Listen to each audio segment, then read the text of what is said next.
Amigos de todo el país, ¿qué tal? ¿Cómo están? Muy buenas noches y bienvenidos a la edición central de Info TNU. ¿Qué tal, Andrea? ¿Cómo estás? ¿Qué tal? Buenas noches. Vamos a los principales títulos de la jornada.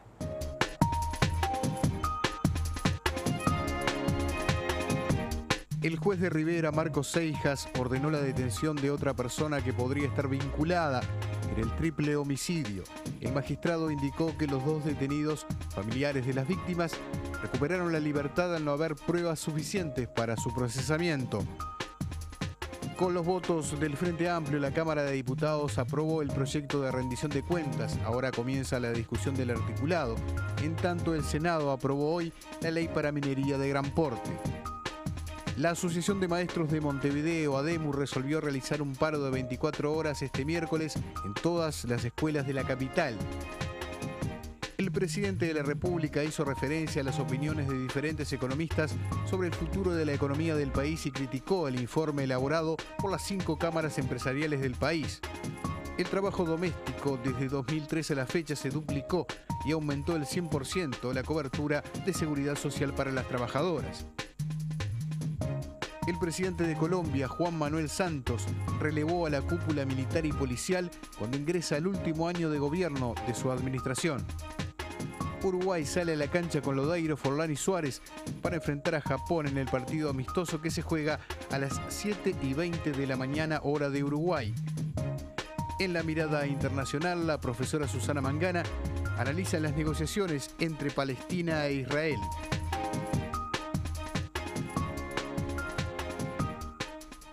El presidente José Mujica dijo a la radio W de Bogotá, en Colombia, que pronto habrá de reunirse con su par Juan Manuel Santos para darle aliento y colaborar en el proceso de paz. Sí, Mujica dijo que el valor que está persiguiendo la sociedad colombiana en busca de la paz es una cosa grandiosa. El mandatario destacó la necesidad de que ambas partes mantengan el respeto, ya que se deben dar las condiciones para que cada cual camine por su vereda. Además, pidió no hablar de perdón durante el proceso porque para una víctima no es fácil perdonar. No se puede pedir a la gente que cambie de pensar a una víctima que se le va a pedir que perdone, afirmó. Sobre el encuentro que mantuvo en La Habana con líderes de la guerrilla colombiana, Mujica dijo que les pidió serenidad y que sus planteos en la mesa de negociación no tienen que ser imposibles. Hay que hacerle las cosas posibles al gobierno colombiano, dijo el presidente, y señaló que se encontró con una delegación con mucha preocupación porque saben que el tema no es para nada fácil. Una noticia nacional con repercusión internacional sin duda. Volvemos ahora a nuestro país porque por 50 votos en 87 la Cámara de Diputados aprobó hace minutos el proyecto de rendición de cuentas que determinará el presupuesto del Estado para los últimos meses del actual gobierno. El proyecto fue aprobado en general por el oficialismo. En tanto, mañana, a partir de las 10 de la mañana, se votará, entre otros, los artículos referidos a la educación. La bancada del Frente Amplio acordó ayer debatir el proyecto de rendición de cuentas en 3 sesiones. Hoy se votó en general y entre mañana y el jueves se terminará con el articulado.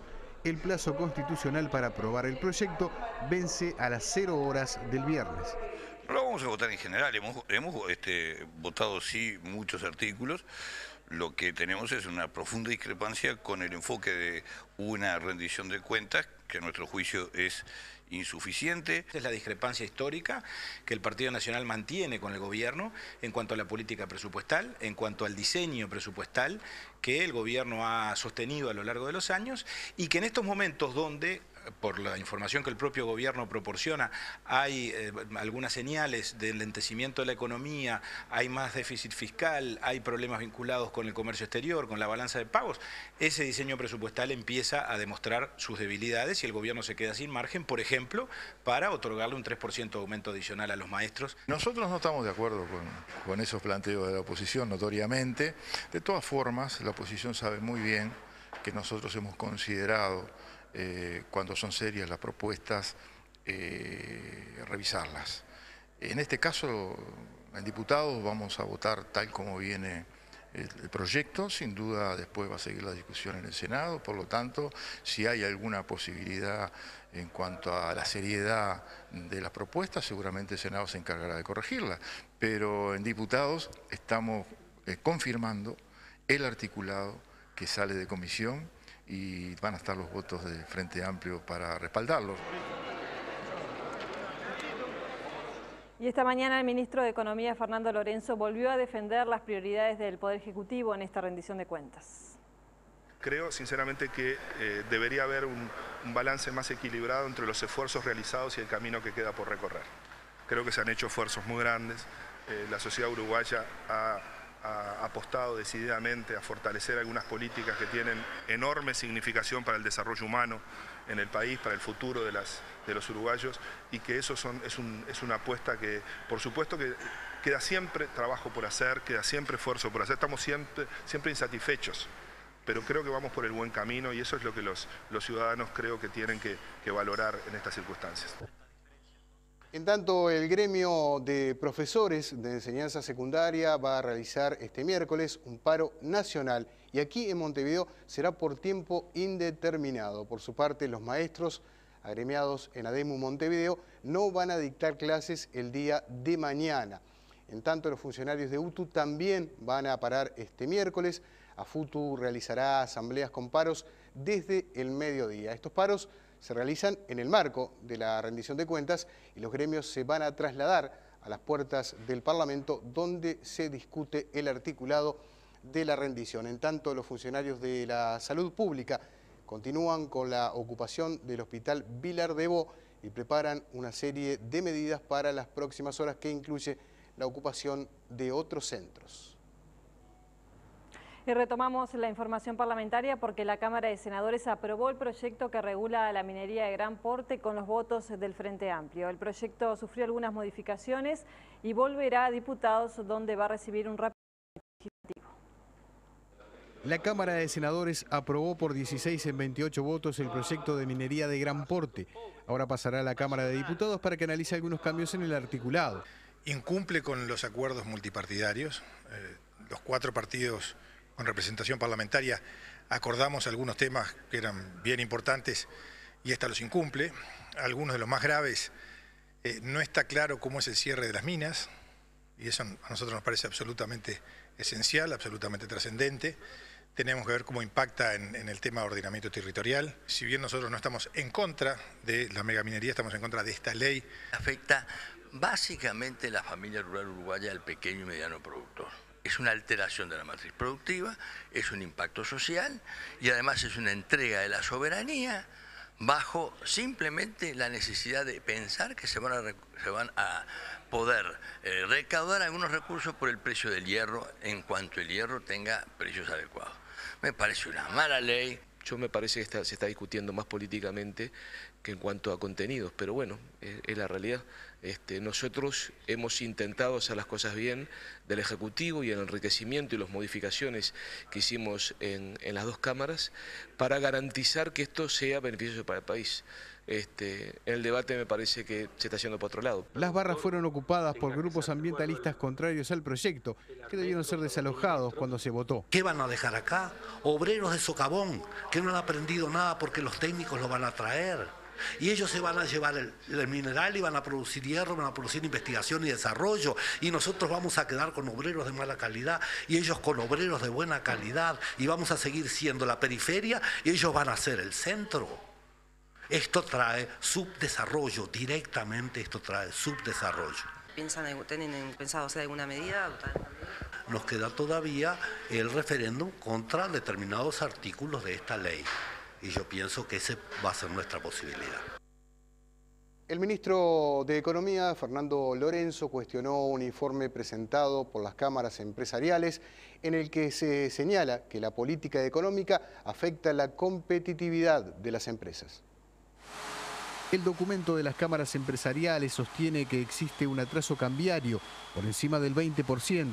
El desequilibrio que marca el nivel real de esta variable hace temer por el riesgo en que se encuentre la economía, señala el documento. También cuestionan al gobierno por el manejo fiscal. En 2012 los gastos crecieron 10,3%, mientras que los ingresos lo hicieron en un 2,6 según el documento. También alertan que debido a la rigidez laboral y a la suba salarial se afrontarán consecuencias no deseadas en el empleo. Si se piensa, como se afirma en el documento, que la situación fiscal es delicada, que la situación fiscal es frágil, etcétera, en general eso no responde, no se corresponde con la cantidad de reclamos, de apoyo y asistencia que periódicamente recibe el Estado, que van sobre los mismos recursos que se consideran que están siendo escasos y que no están disponibles. Entonces simplemente eso, simplemente que las valoraciones sobre el estado general de la economía no son compartibles, que las críticas son todas bienvenidas, pero que algunas de las críticas tienen que estar más en correspondencia con la forma en que después se termina aspirando a disponer de apoyos por parte de las políticas públicas. Creo que sí tienen derecho los ciudadanos, los empresarios, las demás empresariales a dar sus opiniones sobre lo que debe hacer el gobierno. Pero al gobierno le corresponde gobernar con clave de interés general. Eso sí, nosotros tenemos una visión muy clara de qué es el interés general y no es la simple suma de los intereses de todos aquellos que se creen que sus intereses están primero y antes que todos los intereses de los demás. En su audición de las radios del Sodre, el presidente Mujica criticó la postura de algunos economistas sobre la situación actual del país. Están de moda los análisis de los señores economistas. Siempre se dan el lujo de opinar sobre una frase que al barrer pone algún periodista y son capaces de elucubrar formidables razonamientos sin tomarse el trabajo muy sencillo de averiguar cómo las cosas son o lo que se dijo. Y entonces construyen un montón de castillos en el aire, pero la van de críticos independientes. Y la única independencia que tienen es cobrar su salario, arriesgando nada. Nos vamos a otros temas. El juez de Rivera, Marcos Seijas, dejó en calidad de emplazados a los 2 detenidos por el asesinato de una pareja y su hijo. Una tercera persona, en tanto, fue detenida en las últimas horas. El triple crimen que ocurrió en esta finca céntrica de la ciudad de Rivera, donde fueron despojados de sus vidas Zulia Aguirre y Carlos Fernando Gau, una pareja de docentes de 37 años y su hijo de 20 meses, no pudo esclarecerse en la primera jornada judicial, tras no encontrarse pruebas suficientes contra la pareja sospechosa, que fue indagada por el juez Marcos Seijas, el cual determinó su libertad en calidad de emplazados. A última hora de la tarde se detuvo a un hombre de 36 años que podría estar vinculado al caso. Recordemos que se tomó conocimiento del hecho el sábado, cuando amigos de la familia asesinada concurrieron al domicilio y al sospechar que algo pasaba, llamaron a la policía, la cual descubre el horrendo suceso. El juez Marcos Seijas ordenó pericias a cargo de la Policía Técnica de Montevideo. Desde Rivera, Roberto Vasconcellos, Info TNU. Los restos óseos hallados en Punta del Diablo corresponden a Andrés Moreira, de 35 años, desaparecido en el balneario de Rocha a mediados del mes de julio. Según el jefe de policía de Rocha, Óscar Miravalles, dijo que lamentablemente teníamos indicios de este desenlace. El abogado de la familia reveló que los restos fueron identificados por el Instituto Médico Forense y que se está ante un homicidio cometido con una hazaña poco creíble. Moreira había viajado a Punta del Diablo a construir su vivienda. En el caso trabaja Delitos Complejos de Montevideo. La Unidad Nacional de Seguridad Vial va a exigir desde octubre el uso del cinturón de seguridad en los ómnibus interdepartamentales de media y larga distancia. La Ley de Seguridad Vial establece que en todos los asientos haya cinturones de 2 puntas y también de 3 puntas en aquellos lugares que no tienen otra butaca delante. En ese marco, la Dirección Nacional de Transporte relevará la cantidad de ómnibus con cinturón de seguridad antes de comenzar con las fiscalizaciones. Ya existen algunas unidades interdepartamentales que cumplen con la norma, aunque en la actualidad no se fiscaliza el uso por parte de los pasajeros. El Ministerio de Transporte y Obras Públicas trabaja en la reglamentación de este artículo de la Ley 19.061 sobre normas varias de seguridad vial, complementaria de la Ley Nacional de Tránsito y Seguridad Vial 18.191, promulgada el pasado 6 de enero. Se trata de los vehículos 0 kilómetro que ingresaron al mercado a partir del 1 de enero de este año. El servicio suburbano no podrá llevar más de 8 pasajeros de pie por cada metro de pasillo central, mientras que la cantidad baja a 6 pasajeros para los coches de larga distancia. Además, el Ministerio de Transporte y Obras Públicas está preparando una futura reglamentación fuera de la Ley 19.061 para que los ómnibus de pasajeros de mediana y larga distancia y departamentales cuenten con controladores de velocidad. Este es un dispositivo que está incorporado a la mecánica del vehículo y que evita que acelere más allá de la velocidad del límite permitida, 90 km/h. Y atención, porque una nueva ola de aire frío estaría ingresando en las próximas horas a nuestro país, de acuerdo a varios pronósticos meteorológicos. Se anuncian bajas temperaturas y sensaciones térmicas de entre 0 y 8 grados durante la mayor parte de las jornadas, principalmente al sur del Río Negro. Se aclara que no será una ola de frío polar como la vivida semanas atrás. Más adelante estaremos con el pronóstico del tiempo de Nubel Cisneros. Especialistas en temas internacionales y representantes de gobiernos de la región coincidieron en señalar la vigencia de la integración, aunque con la necesidad de flexibilizar organismos como el Mercado Común del Sur. Esa fue la tónica central de un almuerzo organizado por la Fundación Uruguay 2030, que tiene como principal referente al presidente de ANCAP, Raúl Sendic. La inserción internacional fue la temática de este almuerzo, donde estuvo el presidente José Mujica como invitado especial. El presidente siguió atentamente todos los discursos y luego reflexionó sobre la unión de los países de la región. La integración es ser o no ser. El mundo que se viene solamente tallan los muy grandes. Quienes son grandes no tienen otro camino que juntarse de alguna manera para construir unidades grandes. Los disertantes fueron el asesor en política internacional del gobierno argentino, Rafael Folonier, el representante de la campaña de Michelle Bachelet en Chile, José Goñi, el canciller Luis Almagro y el expresidente del BID y ex canciller uruguayo Enrique Iglesias. Iglesias opinó que el Mercosur debe flexibilizarse. Porque si los países no pueden cumplir con lo que se prometen, es mejor bajar un poco el listón y comprometernos a cosas que son realistas. Yo creo en el Mercosur, creo que estamos nosotros dentro de un entorno geográfico, económico de la mayor importancia. Si usted tomara ahí un compás de hace 2.000 kilómetros en torno a Montevideo, seguramente en ese entorno se genera más del 40% de la producción de América Latina. El organizador y presidente de la Fundación Uruguay 2030, Raúl Sendic, coincidió con algunos de estos planteos. Creo que es muy importante que el Uruguay fortalezca la integración regional y apunte a fortalecer la integración regional, pensando que somos un país muy pequeño como para ubicarnos solos en el escenario mundial, sino que es desde la región que nos vamos a proyectar hacia el mundo. Por otro lado, me parece muy interesante la opinión de que las supuestas contradicciones entre distintos bloques en América Latina no pueden, el fortalecimiento de la unidad latinoamericana no puede estar basada en las ideologías, sino que tenemos que ir a fortalecer los vínculos más allá de las posiciones que cada uno de los gobiernos tenga, pensando en que el Uruguay tiene que hacer un aporte a esa unidad.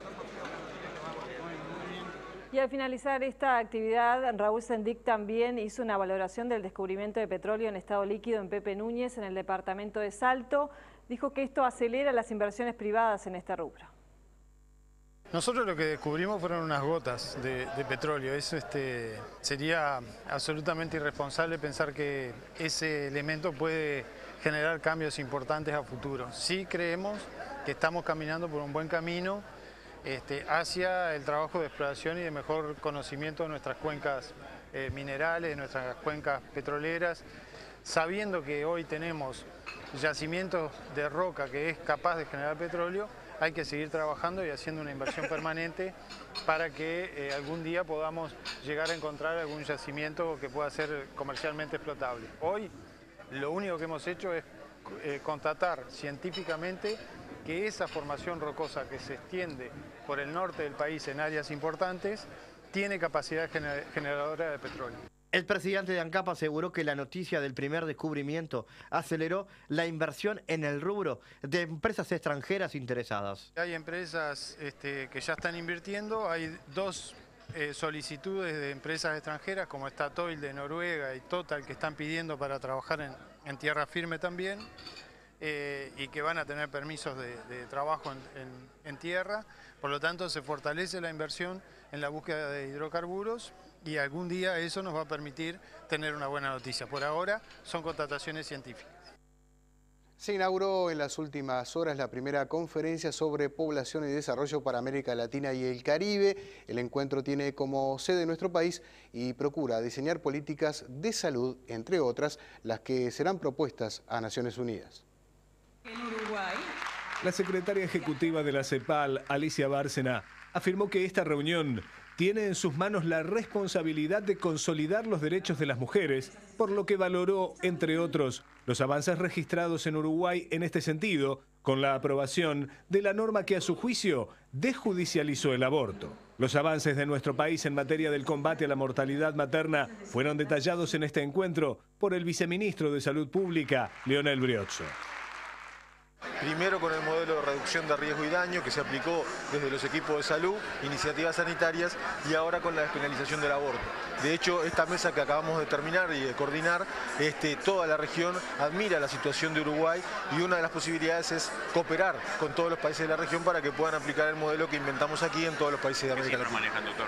Bueno, las cifras de Uruguay son muy bajas porque además ocurren afortunadamente muy pocos sucesos de muerte materna por año, pero estamos en el tercer lugar. Primero está Canadá en América, luego Estados Unidos y luego viene Uruguay.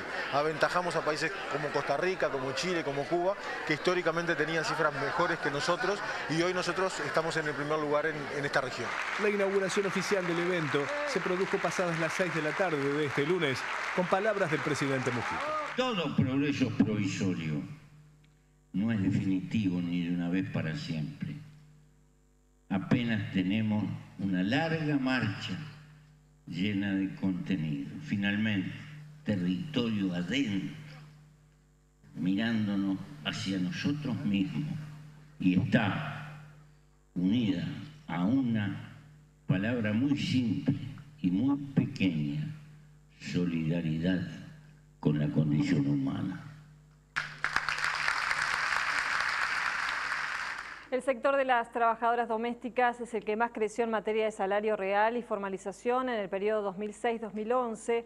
Hoy el Ministerio de Trabajo lanzó una campaña de concientización y de inspección. Este año el Ministerio de Trabajo quiere dejar claro los derechos de las trabajadoras domésticas mediante una pieza publicitaria en colaboración con INPO. Este lunes 19 de agosto es el Día de los Trabajadores y Trabajadoras Domésticas. Es feriado pago no laborable y por lo tanto tienen derecho a ese día libre o en caso de trabajarlo cobrar doble jornada. Sobre el sector hay nuevas cifras. El 50% trabaja informalmente, pero también hay 61.000 inscriptas en el BPS. Hoy estamos en el orden de las 61.000, o sea, más del 100% de crecimiento de personas que trabajan en el servicio doméstico con cobertura de seguridad social. Ha habido un incremento del valor hora en términos reales también del 100% entre 2006 y 2012. La formalización permitió que 611 empleadas recibieran seguro de desempleo en 2011. El Ministerio ampliará las inspecciones para formalizar a las trabajadoras domésticas. Centro de Información Oficial. La Intendencia de Montevideo extendió hasta el 30 de agosto el plazo para que jubilados y pensionistas soliciten la exoneración de la contribución inmobiliaria. Los interesados deben hacer el trámite en el centro comunal zonal de su barrio. Para acceder a este beneficio se debe ser propietario, poseedor a cualquier título, promitente comprador con promesa inscripta o mejor postor en remate judicialmente aprobado del inmueble. El bien puede ser propio o ganancial, con independencia de cuál de los cónyuges tuviese la administración del mismo.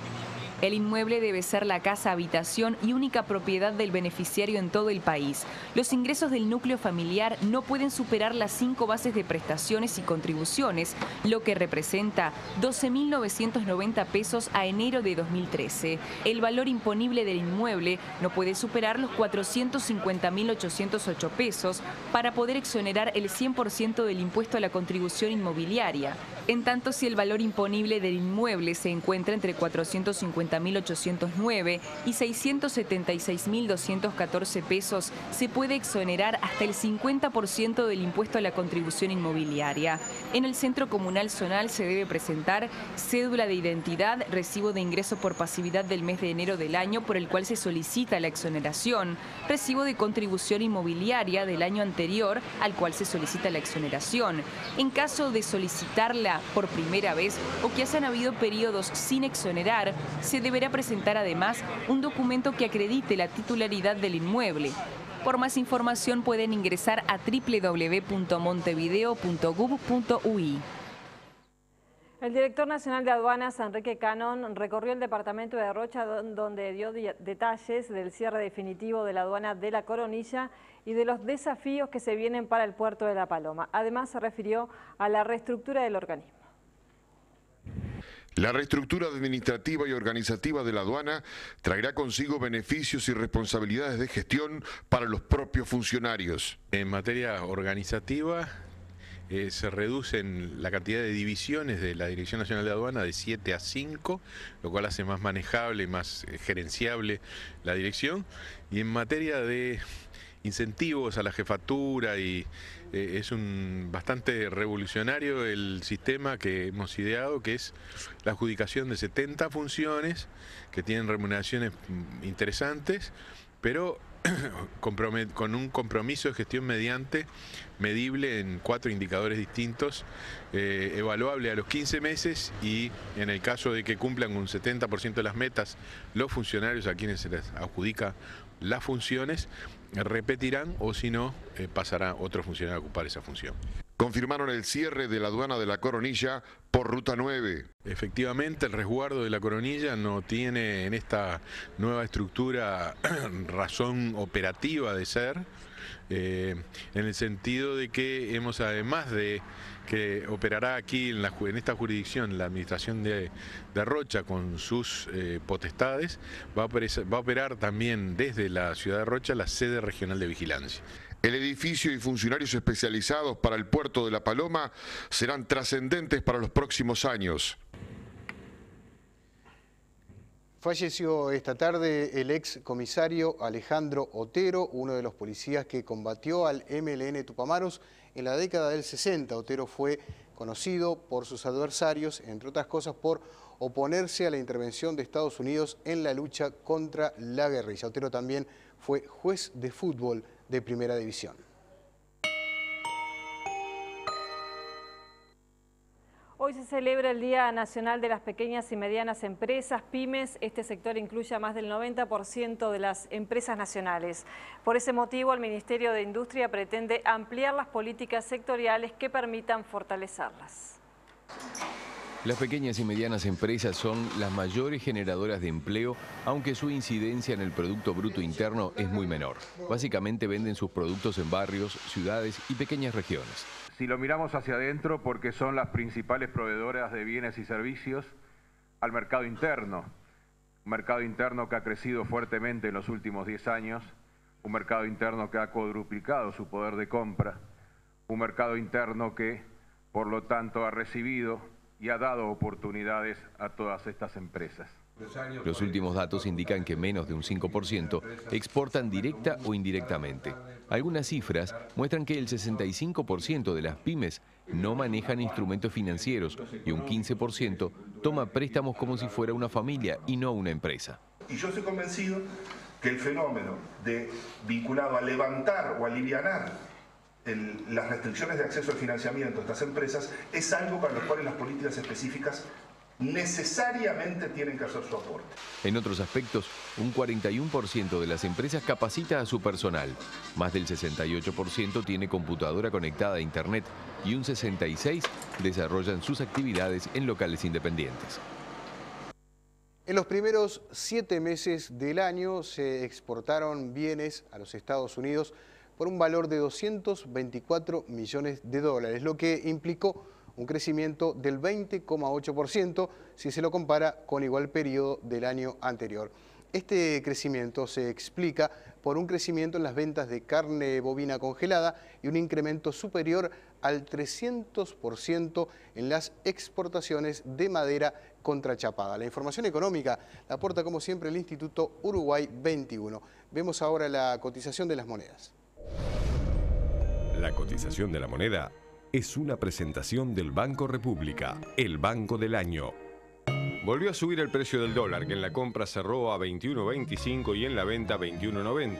También subió el dólar interbancario billete a 21,594. Se mantuvo sin variantes el peso argentino, 2.10, 3.10. Lo mismo sucedió con el real, que continúa a 8.50 y a 10 pesos. El euro billete, mientras tanto, bajó 28 pesos en la compra, 29.25 en la venta.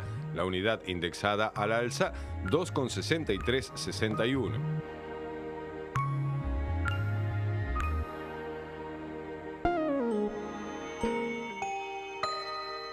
Este programa es presentado por Antel. Usa giros de bits que te permite enviar y recibir dinero estés donde estés. En Argentina, los rescatistas encontraron sin vida entre los escombros a todos los desaparecidos que faltaban ubicar tras la explosión de gas en un edificio en Rosario. Ampliamos esta y otras noticias internacionales.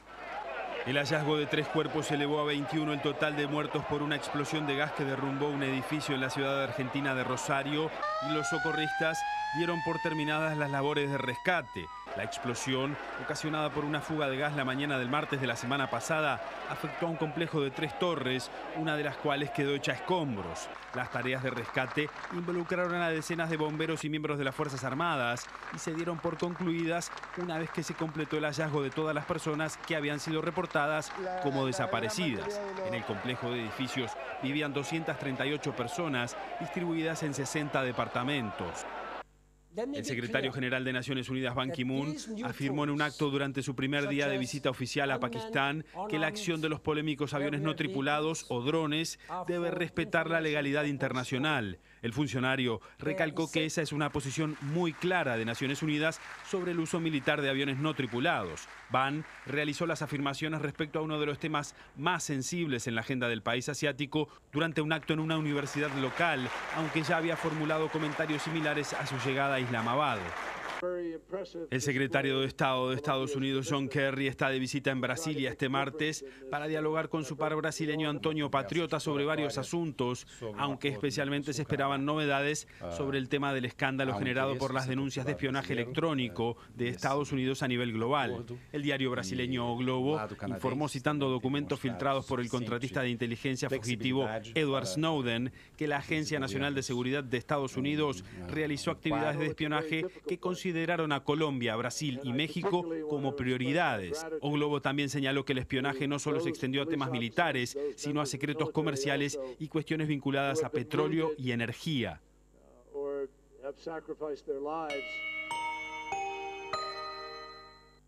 Buenas noches para todos. Mañana, en el arranque de la fecha FIFA, Uruguay saldrá a la cancha para enfrentar a Japón. Vamos a comenzar a hablar del partido, de lo que será este amistoso, el quinto entre uruguayos y japoneses. Ya vamos a ver en un ratito los antecedentes. El equipo está confirmado desde hoy temprano, con Muslera en el arco. Una línea de 4 que va a tener a Maxi Pereira por derecha, Lugano, Godín y el Pelado jugando de lateral y por izquierda. No está el ruso, va a jugar Gargano de 5 de contención con el Tata Álvaro González, que va a jugar por un lado, y el Cebolla Cristian Rodríguez por el otro. Nicolás Lodeiro será el enganche. Forlán y Suárez estarán en ofensiva. No está Cavani, lesionado para este partido, ya lo anunciamos hace unos días. El equipo de Tavares entonces enfrenta a una selección de Japón que dirige el italiano Zaccheroni, una selección con un estilo particularmente brasilero por lo que han realizado los entrenadores brasileros en el fútbol japonés durante muchos años, y ahora con un técnico italiano intentando darle un orden defensivo, ¿no? Una apuesta a eso, a trabajar en lo táctico y en defensa para poder cambiar también esos aspectos. Japón, una selección que ha llegado en el último mundial a octavos de final y quedó eliminado con la selección de Paraguay. En conferencia a Tavares le preguntaron también por la situación de Luis Suárez. Es una situación personal y profesional del futbolista con el club que defiende, y no me siento ni con la capacidad ni con el ánimo de juzgar personas. Así que yo de su relación con el Liverpool, de lo que le ha ocurrido en la liga inglesa, no hablo. Sí puedo hablar con bastante propiedad de Suárez en la selección de Uruguay. No sé lo que va a deparar el futuro inmediato, pero sé sí que cada vez que viene Suárez a la selección de Uruguay, encuentro el jugador que yo conozco, con una gran disposición por rendir, por formar parte del equipo, por ser solidario. Bueno, hablando de los antecedentes, en 4 partidos, Uruguay ganó 2 veces y ustedes lo ven a Eguren, que fue protagonista en el último partido. Hizo un gol en contra y uno a favor. Vamos a ver imágenes de lo que fue este último partido, en donde Uruguay ganó 3-1 el 20 de agosto del 2008 en Sapporo. Uruguay que tenía a Bruno Silva, por ejemplo, Alcoba, que jugó un ratito sobre el final, pero estaba Lugano que levantó la copa ese día. Eguren en contra, Eguren a favor. El Nacho González, actualmente en Nacional, y Sebastián Abreu, los goles para Uruguay. Después, antes, en el 2003, Uruguay empató 2-2 con Japón. Fue empate. En el 96 fue victoria de Japón. Y en el 85 fue también victoria de Uruguay. 4 partidos entonces, 2 triunfos celestes, 1 de Japón y otro partido que terminó en empate. Con todo, momento de la selección, también se vienen las eliminatorias y se pone a la venta el jueves las entradas para el partido frente a Colombia en el Estadio Centenario. Vamos a ver imágenes para contarles entonces que se viene con toda la eliminatoria y que los taludes van a costar 150 pesos. Tribuna Amsterdam y Colombes, 400 pesos. La Olímpica sin numerar, segundo y tercer anillo, 650. La Olímpica numerada, 900 pesos. Tribuna y Platea América, 1.300 pesos para ir a ver a la Celeste, que primero va a jugar frente a Perú y que después juega, el 6 contra Perú y el 10 acá frente a Colombia. Entonces, las entradas a la venta para lo que van a ser esos partidos decisivos para ver si Uruguay clasifica o no a el Mundial de Brasil que se juega el año que viene, en el 2014, y en donde todos los hinchas quieren estar porque va a ser la oportunidad para muchos de cruzar la frontera y poder llegar a un Mundial a ver a la selección uruguaya. Mañana se juegan más partidos. Argentina e Italia se destaca. Y esto fue lo que pasó hoy en Roma, en el Vaticano. Va a ser un partido homenaje, ¿no?, al Papa Francisco, el primer pontífice argentino y latinoamericano de la historia. Aquí estaba Messi muy atento. Un orgullo, dijo Messi en las declaraciones, haber vivido ese momento, que lo va a recordar para toda la vida. Así lo decía el argentino, que no va a estar presente en el partido por estar lesionado y que ya viajó a España. Le entregó, a diferencia de otros jugadores que le llevaron una camiseta o pelotas con autógrafos, Messi le entregó una planta. Encuentra este partido homenaje al Papa a 2 selecciones de las mejores del mundo, ¿no? La selección de Cesare Prandelli en plena renovación, con Buffon, que ustedes lo ven como protagonista en el arco, un equipo que tiene a Sharawi, que tiene Osvaldo. Eso por el lado de Italia, Montolivo, Marquisio, es una selección de primer nivel que se va a enfrentar también a la Argentina de Sabela, líder de las eliminatorias, con Romero, Zabaleta, Garay, Fernández, Campañaro, Mascherano, Di María, Vanega, Maxi Rodríguez, Higuaín y Lavezzi. Decíamos, Messi no va a estar en Argentina, Balotelli tampoco va a estar en Italia, pero tendremos fútbol y mucho mañana por la fecha FIFA. Vamos a ver los principales partidos entonces del día de mañana. Perú se enfrenta este miércoles a Corea del Sur a las 8 de la mañana de Uruguay. Además, anote bien y elija el que más le guste. Chile juega frente a Irak al mediodía, por la tarde. Arrancan a las 3 y a las 3:45. Colombia, Serbia, Suiza, Brasil, Alemania, Paraguay, un partidazo. Inglaterra frente a Escocia, Bélgica, Francia, Portugal, Holanda, Ecuador, España y Venezuela frente a Bolivia.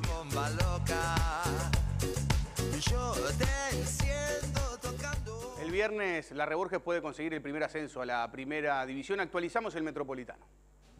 Vamos a contarles entonces la victoria 79-50, un aplastante triunfo de Larre Borges sobre Verde y Rojo.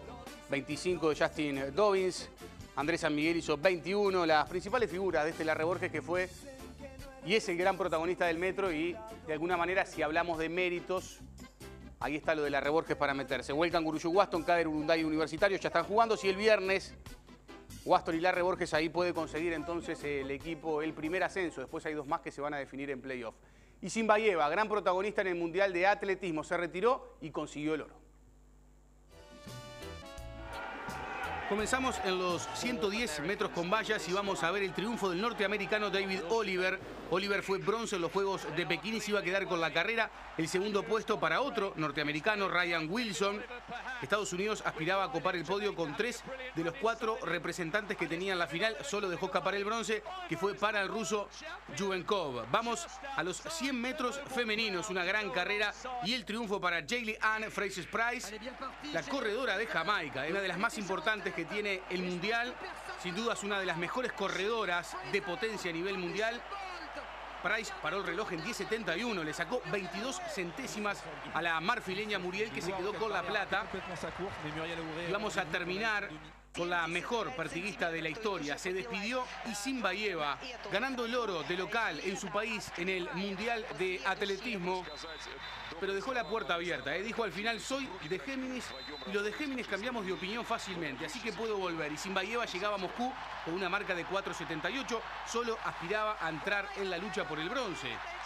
Medalla que consiguió en los Juegos Olímpicos del 2012. La rusa fue la primera en superar la ronda de los 4.82, lo que suponía ya mejorar su récord, pero había más. Pasó la barrera de los 4.89, que no la pudo pasar ni la norteamericana Jennifer Sur, que ganó la plata, y la cubana Yarilei Silva, que se quedó con el bronce. Esos 4.89 convirtieron automáticamente a Isinbayeva en la nueva campeona mundial, pero la cosa no quedó ahí. Después de celebrar la medalla de oro, Isinbayeva le pidió al juez que subiera al listón a 5.07 para intentar marcar un nuevo récord del mundo, pero la rusa no lo consiguió y se conformó con una despedida a lo grande, ¿no? Con esa medalla de oro ganada en su país, en Rusia, en el Mundial de Atletismo.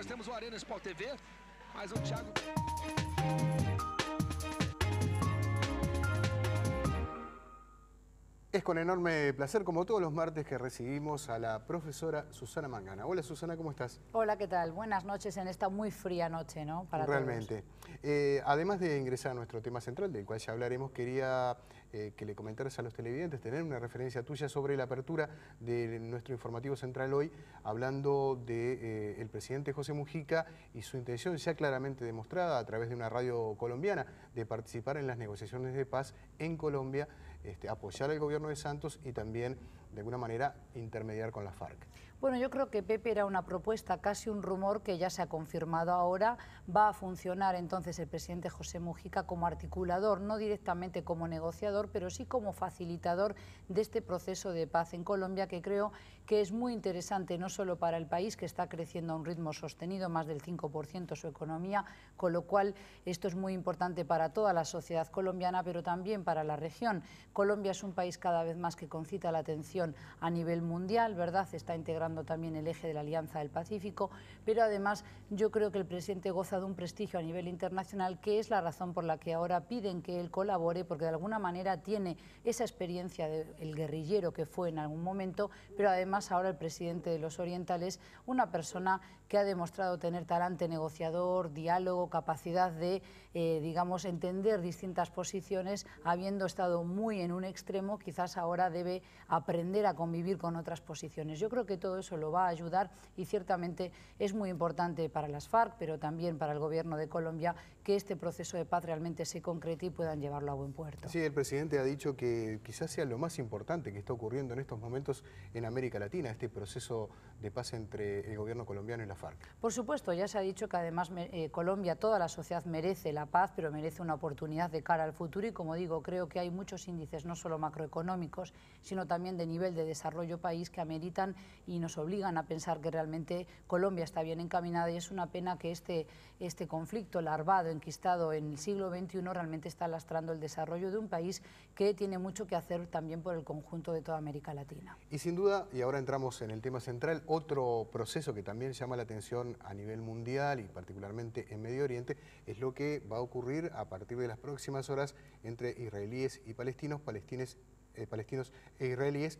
Te pido un adelanto para después ir a un informe de nuestro compañero, colega Quique Kirsenbaum, directamente desde el Medio Oriente. Efectivamente, también ya lo habíamos tratado en este espacio, lo habíamos anunciado a partir de las declaraciones de John Kerry, secretario de Estado de Obama, ¿verdad?, que se está ocupando de una manera casi obstinada de relanzar el diálogo entre israelíes y palestinos. Mañana se inicia este proceso de negociación en Jerusalén, un lugar también disputado porque la identidad de Jerusalén está en juego, puesto que Jerusalén Este es reivindicada por los palestinos, pero es un inicio de diálogo, si se quiere, un tanto truncado, un tanto traumático, porque además de la liberación de los presos palestinos en Nablus, también tenemos que hablar del anuncio del primer ministro Benjamín Netanyahu de Israel, que ha dicho que se va a continuar con la política de construcción de asentamientos, concretamente en una localidad cercana a Beit Jala, al sur de Jerusalén, con lo cual estamos a la espera de ver cómo se inician estas negociaciones. Bien, te propongo compartir junto con nuestros amigos el informe de Quique Kirsenbaum.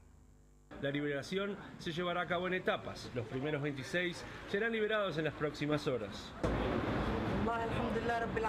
Dios proteja a mi hermano que será liberado. Cuando nos dieron la noticia, ha sido un momento muy especial para nosotros, un momento muy dulce. Estamos esperando este momento hace 25 años. Nosotros esperamos esperanzados que todos nuestros prisioneros sean liberados y entonces nuestra alegría será completa. Nos cuenta Raida Nanish, hermana de Samir, quien cumple cadena perpetua por matar junto a otros palestinos a un soldado israelí en el Casbah de Nablus en 1989. Los israelíes se equivocan cuando creen que mi hermano retomará la violencia. Cualquier persona que ha pasado 25 años de su vida en la cárcel no volverá a la violencia. Él cambiará su camino y ahora se preocupará por su vida y construir una familia. Ya no tendrá tiempo para preocuparse por otras cosas.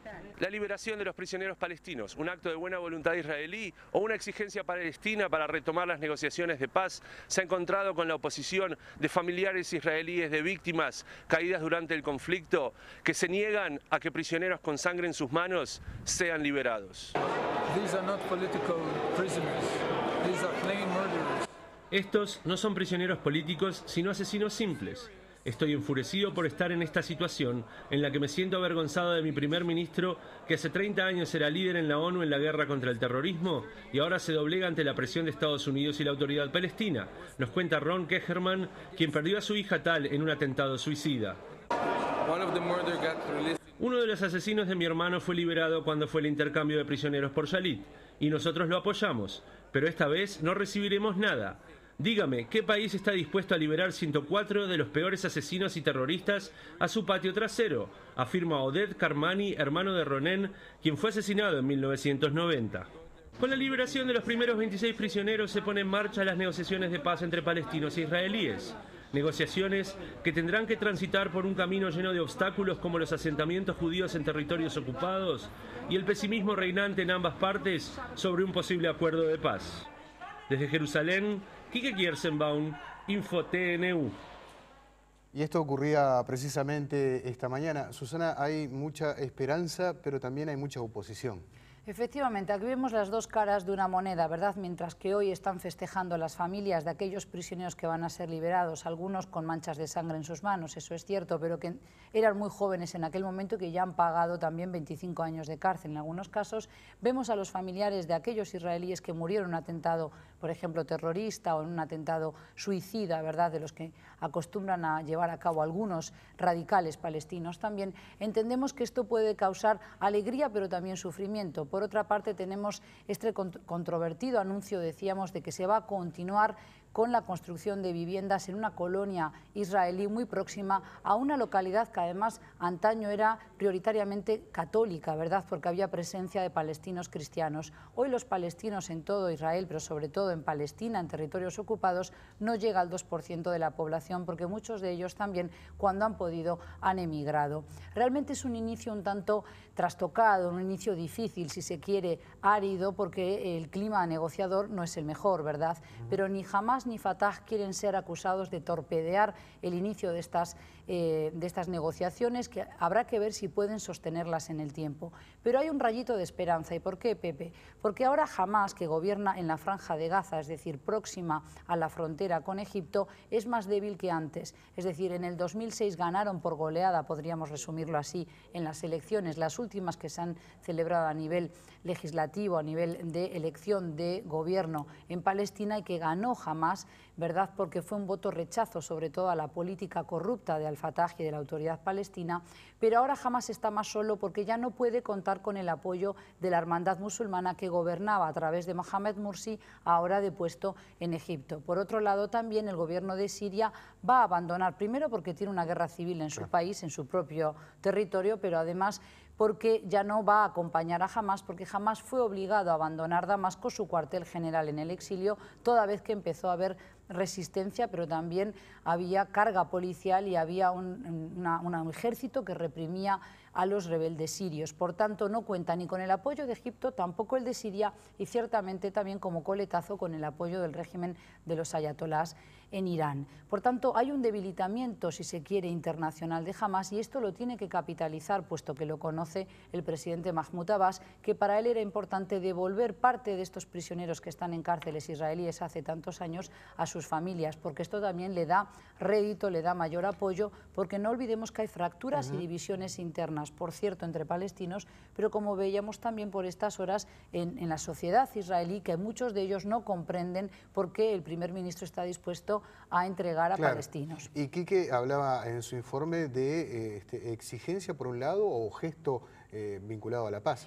Bueno, es un gesto a medias, ¿verdad? Porque por otra parte también anuncia que aquellas casas que habían sido construidas, más de 2.380, por ejemplo, en todo el 2012, en colonias israelíes en territorios ocupados de Palestina, que serían un territorio perteneciente al futuro Estado de Palestina, si es que algún día ve la luz, vemos que también ahí hay marchas y contramarchas, porque claramente esto no es un buen gesto conciliador y no pone en un lugar fácil a los negociadores palestinos. Pero yo creo que es un empecinamiento de John Kerry realmente de continuar avanzando, seguramente porque lo ha conversado con el presidente Obama, pero además porque él quiere realmente que se reanude ese diálogo que estaba estancado desde hace más de 3 años. Sin lugar a dudas es la gran hipoteca de Oriente Medio y sería importante vislumbrar algún tipo de luz al final del túnel, porque mientras exista el conflicto de Palestina habrá grupos terroristas que usufructúen, que manipulen esta causa para conseguir también concretar sus objetivos políticos. Seguramente el martes que viene ya tengamos otra visión de lo que está ocurriendo. Te espero el martes que viene. Entonces, ¿Cómo no? La próxima semana. Gracias, Susana. Nosotros seguimos con más Info TNU.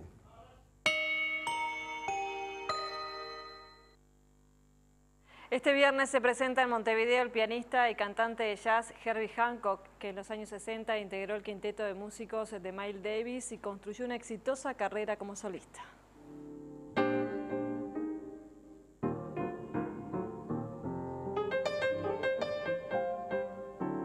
Herbie Hancock es una personalidad destacada del universo del jazz que ha sabido trascender hacia el jazz electrónico, fusión, el rhythm and blues y hasta la música étnica, agregando el aporte de su gran voz. Su carrera abarca 5 décadas en las que ganó 14 premios Grammy y tiene el mérito de, en 1973, haber publicado el que sería el primer álbum de jazz en llegar al disco de platino. Hancock nació en Chicago en 1940 y era un niño prodigio tocando el piano, tanto que llegó a interpretar un concierto de Mozart para piano junto a la Orquesta Sinfónica de Chicago cuando tenía solo 11 años. En 1960 fue descubierto por el trompetista Donald Byrd y en 1963 editó su primer álbum, que fue un éxito inmediato, teniendo como resultados los elogios de Miles Davis, quien lo invitó a unirse a su quinteto. Con su carrera solista ya a mediados de los 60 tocaba para grandes multitudes en estadios del mundo, integrando los rankings de los más vendidos de la época. Incursionó también como compositor de cine y televisión, ganando en 1986 un Oscar por la música de la película Cerca de la Medianoche, en la que también actuó. Este viernes 16 de agosto se presenta en Uruguay a las 21 horas en el Teatro Metro, con entradas en venta en Red UTS, Red Pagos y Tienda Inglesa. Declarado embajador de buena voluntad por UNESCO en 2011, a sus 73 años este pianista dejará su huella musical también por el Río de la Plata.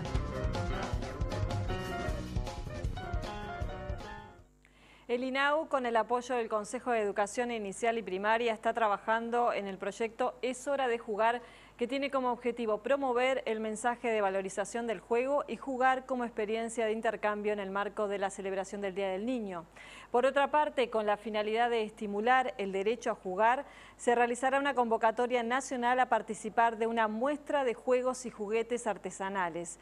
Serán confeccionados por niños y niñas de cada uno de los departamentos que serán expuestos el 16 de agosto en lugares públicos en cada localidad. Vemos ahora el pronóstico del tiempo de Nubel Cisneros.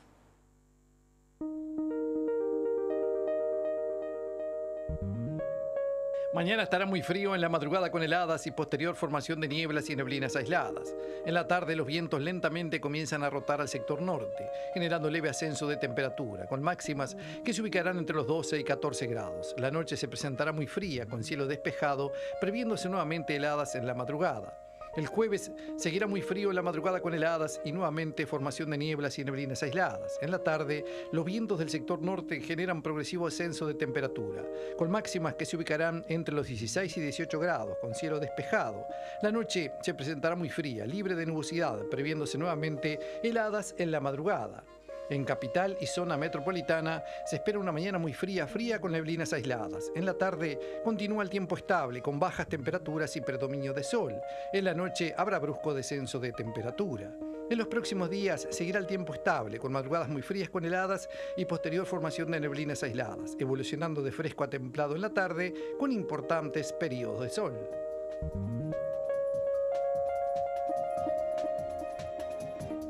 Les contamos sobre el final que mañana habrá un corte de operaciones en el puerto de Montevideo debido a un paro de los funcionarios de la aduana.